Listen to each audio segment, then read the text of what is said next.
بسم اللہ الرحمن الرحیم۔ السلام علیکم ورحمۃ اللہ وبرکاتہ۔ قسط نمبر 3، حجر اسود کا تاریخی فیصلہ۔ وہ لمحہ جب پورا مکہ پکار اٹھا، یہ ہیں صادق و امین۔ میرے محترم بھائیوں اور بہنوں، ذرا تصور کیجئے، مکہ کی گرم ریت، خانہ کعبہ کی تعمیر جاری ہے، پورا شہر جمع ہے، لیکن اچانک ایک ایسا تنازع کھڑا ہو جاتا ہے کہ تلواریں نیام سے نکلنے کے قریب پہنچ جاتی ہیں۔ یہ جھگڑا کسی زمین یا دولت کا نہیں تھا، یہ اعزاز کا معاملہ تھا۔ خانہ کعبہ میں حجر اسود نصب کرنے کا شرف کس قبیلے کو ملے گا؟ ہر قبیلہ یہی چاہتا تھا کہ یہ سعادت صرف اسے حاصل ہو۔ 4 دن تک کشیدگی۔ معتبر کتب سیرت کے مطابق قریش کے قبائل کئی دن تک اس مسئلے پر اختلاف کرتے رہے۔ بات اتنی بڑھ گئی کہ خون ریزی کا خطرہ پیدا ہو گیا۔ بعض قبائل نے جنگ کی تیاری تک کر لی۔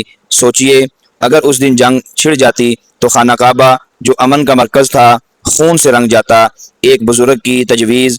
آخرکار قریش کے ایک بزرگ نے کہا، آؤ ہم یہ فیصلہ خود نہ کریں، جو شخص کل صبح سب سے پہلے مسجد حرام میں داخل ہوگا ہم اسی کو اپنا ثالث مان لیں گے۔ سب نے اس تجویز کو قبول کر لیا۔ رات گزر گئی، صبح طلوع ہوئی، لیکن تمام نگاہیں مسجد حرام کے دروازے کی طرف لگ گئیں۔ وہ مبارک لمحہ، اچانک ایک عظیم شخصیت مسجد حرام میں داخل ہوئی۔ جو ہی لوگوں نے دیکھا، ہر طرف سے ایک ہی آواز بلند ہوئی، ھذا الامین رضینا ھذا محمد۔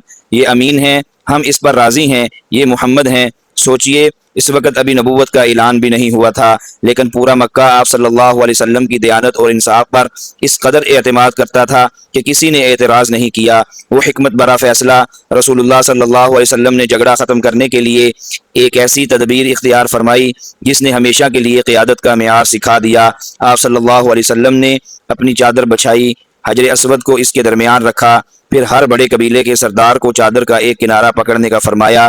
جب سب مل کر حجر اسود کو اس کی جگہ تک لے آئے تو رسول اللہ صلی اللہ علیہ وسلم نے اپنے مبارک ہاتھوں سے حجر اسود کو اس کے مقام پر نصب فرما دیا۔ یوں کسی کی عزت کم نہ ہوئی، کسی کا دل نہ ٹوٹا، اور ایک خون ریز جنگ ٹل گئی۔ قیادت کا حقیقی مطلب، میرے عزیزو، یہ صرف ایک فیصلہ نہیں تھا، یہ دنیا کو یہ سبق تھا کہ حقیقی قائد وہ نہیں جو اپنی تعریف کروائے، بلکہ وہ ہے جو لوگوں کو آپس میں جوڑ دے۔ رسول اللہ صلی اللہ علیہ وسلم نے کسی ایک قبیلے کو ترجیح نہیں دی، بلکہ سب کو عزت دی۔ اسی لیے آپ صلی اللہ علیہ وسلم صرف صادق ہی نہیں بلکہ امین بھی تھے۔ قرآن کی گواہی، اللہ تعالیٰ نے بعد میں اس عظیم کردار کے بارے میں فرمایا، وَإِنَّكَ لَعَلَىٰ خُلُقٍ عَظِيمٍ، اور بے شک آپ بلند ترین اخلاق پر فائز ہیں۔ سورۃ القلم آیت نمبر 4۔ یہ صرف تعریف نہیں بلکہ رب کائنات کی طرف سے رسول اللہ صلی اللہ علیہ وسلم کے عظیم اخلاق کی گواہی ہے۔ آج ہمارے لیے سبق، اگر گھر میں اختلاف ہو، اگر خاندان میں جھگڑا ہو، اگر کاروبار میں تنازع ہو، تو ہمیں رسول اللہ صلی اللہ علیہ وسلم کی سنت اپنانی چاہیے۔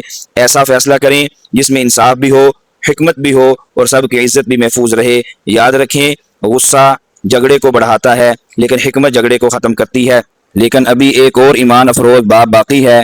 آخر حضرت خدیجہ الکبریٰ رضی اللہ تعالی عنہا نے مکہ کے اتنے بڑے تاجروں کو چھوڑ کر صرف محمد صلی اللہ علیہ وسلم کو اپنے تجارتی قافلے کا امین کیوں منتخب کیا؟ سفر شام میں ایسا کیا ہوا کہ حضرت میسرہ حیران رہ گئے، اور یہی سفر نکاح مبارک کا سبب کیسے بنا؟ انشاءاللہ قسط نمبر 4 میں ہم یہ تمام واقعات مستند سیرت کی روشنی میں تفصیل سے بیان کریں گے۔ اللہم صلی علی محمد وعلی آل سیدنا و مولانا محمد وبارک وسلم۔ نوٹ: اس قسط میں حجر اسود کے واقعے کا بنیادی ماخذ معتبر کتب سیرت یعنی سیرت ابن ہشام اور الرحیق المختوم ہے، جبکہ قرآنی آیت سورہ قلم سے رسول اللہ صلی اللہ علیہ وسلم کے اعلیٰ اخلاق کی تائید ہوتی ہے۔ ملتے ہیں اگلی ویڈیو میں، تب تک کے لیے اللہ حافظ۔ اگر آپ چاہتے ہیں کہ قرآن و سنت کی ایسی ہی ایمان افروز اور دل کو چھو لینے والی ویڈیوز آپ تک سب سے پہلے پہنچتی رہیں تو ابھی دین و دنیا چینل کو سبسکرائب کریں، ویڈیو کو لائک کریں اور اس پیغام خیر کو دوسروں تک ضرور پہنچائیں۔ ہو سکتا ہے آپ کا ایک شیئر کسی کی زندگی بدل دے۔